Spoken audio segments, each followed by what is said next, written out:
In today's video, I'm going to teach you how to link your digital planner to Google Calendar. If you want your planner to feel more interactive and useful, this is a simple way to do it. The idea is to connect a date, button, or calendar icon inside your planner design directly to your Google Calendar.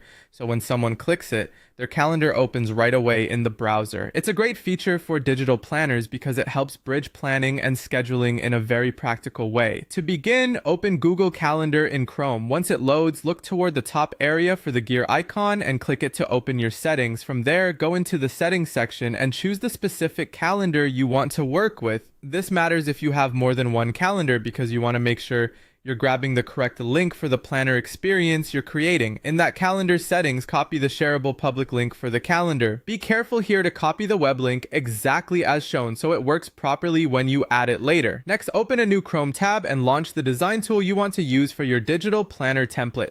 This could be Keynote, PowerPoint, or Canva depending on where you're building your pages. Once you're inside your project, move to the planner layout page where you want the calendar connection to appear. Usually this will be on a monthly spread, weekly page, dashboard, or any area where a user would naturally expect to jump into scheduling. Now select the date text, button, or icon element that you want people to click. Choose something clear and intuitive so the interaction feels natural. After selecting that element, insert a hyperlink action.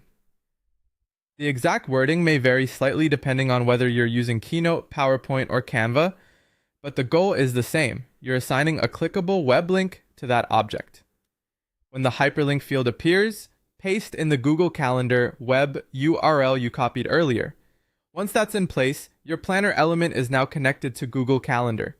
This means that when the linked item is clicked, it will open the calendar in a browser window, making it easier to move from planning on the page to managing